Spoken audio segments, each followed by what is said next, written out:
By the way, give it up for everybody's favorite racist comedian, Jason Smith. I do have material that I want to try tonight, but I also am really interested in you guys.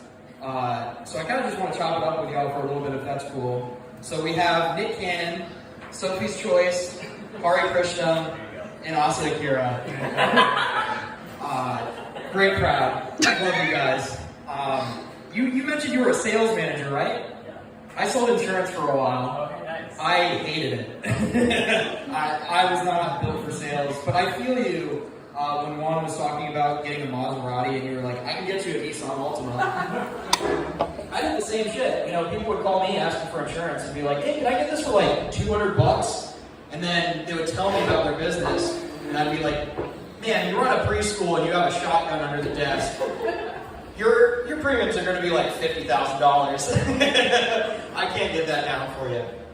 I feel like a kindred spirit to Juan a little bit because I also grew up in a black neighborhood, which you would not guess by looking at me or talking to me or getting to know me for a long period of time. I grew up in Hilltop in the 90s, which was kind of rough. I love my neighborhood to death, but at the same time, it is tough being the only white dude in a black neighborhood. Because nobody gives you any sympathy. See, you guys didn't say anything. You don't give a fuck. I love my neighborhood, but the toughest part for me was the teachers. The teachers are rough. I had this one teacher, her name was Mrs. Peterson. You might know the type. White lady, went to ASU, decided to come back on her Sandra Bullock shit and save the world, one underprivileged black child at a time. Tale as old as time.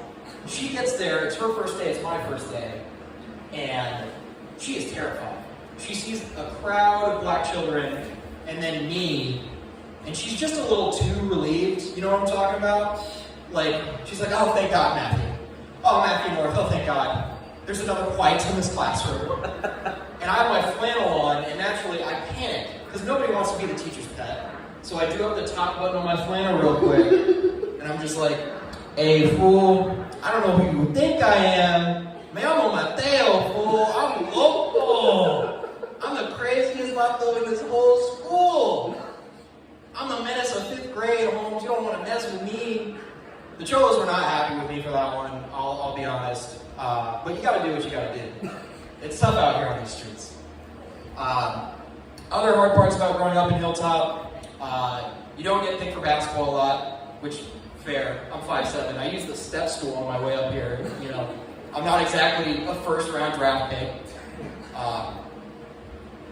Other things, you don't get picked for basketball. One other thing, and then normal stuff. You know, the Crips make you do their taxi form one time. Like, just normal things. Like, I'm just sitting across a desk from my buddy Jamal. Like, Jamal, you forgot to turn in your 1095.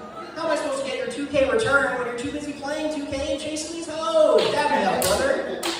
I got my ass beat for that one. I was getting a little too friendly. I learned that lesson. Yeah. Another hard part about growing up in a black neighborhood that didn't hit me until later in my life is I can't flirt the way that I was taught to. Like, black men flirt in a much different way than white men can flirt. I think you guys know what I'm talking about. Here's how I was taught to flirt. I would go up to a girl and I'd be like, hey, shorty, I like my women like I like my glasses. Big, black, and with a little white on them. That shit didn't work. It's funny, but it doesn't work. I have to flirt like white men flirt, which is showing women my vinyl collection and hoping they don't get mad at how many Kanye albums I have. Yes, he said a lot of problematic things about the Jews recently, but as a Jew myself, Graduation was a great fucking album. I'll admit it. Like, honestly, at this point, he could be literally conducting the trains to Auschwitz, but as long as he's playing Graduation on the ride there, I'm a little conflicted about it. He's a great artist, but you only have so many fuck-ups until that art doesn't really count anymore. Yeah. So, naturally as a comedian with a inflated ego, I think I can save the world.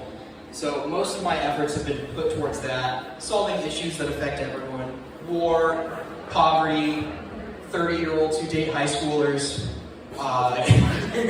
That's him. And I haven't gotten the first two down yet, but I think I have found a solution for the third one.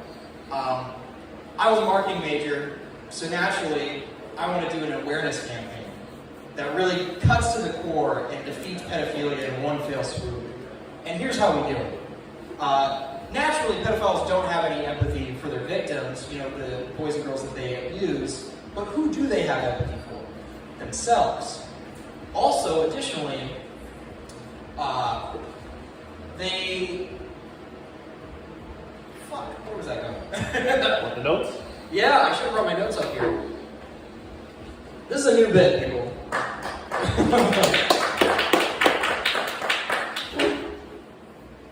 So they don't have any empathy for the people that they abuse, but they empathize with themselves. And naturally, in high school, they weren't able to get laid.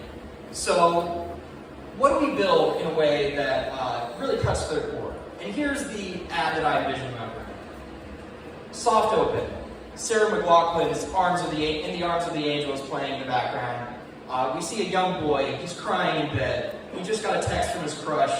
She's going out with a 30-year-old car salesman, and she's rejected him. He then takes his own life. Very sad, very dark tale. And then cut to black, cut to the title card. Save a life. Save some coochie for the kids. That's the bit. Yeah. So I can't flirt like I was taught to. Fuck it. I'm gonna be a hack and just look through my notebook and see what I have here. Woo! So, also related to being a comic, I have a weird relationship with my dad, also from Missouri, by the way. Interesting fact. He left when I was a little kid, but we recently reconnected. It was so sweet, so wholesome, until he revealed he had another kid that he dipped out on, which brought up some conflicting feelings in me. Because on the one hand, it's nice to know that you aren't the only kid who was left out of having a dad party.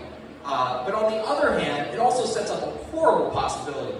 This woman is in her 40s by now, which naturally wouldn't usually be a problem if I didn't like to go to Target and patrol for soccer moms. So it opens up the possibility of me waking up one morning, a baddie on my arm that I picked up in the milk aisle, and I just hear playing in my head, and I know exactly what happened. I ran into an incest landmine. Many such cases. I just Joe Durgan myself and had sex with my sister on accident. Anyways, that's my set. I'm gonna head out. Thank you so much for putting up with me.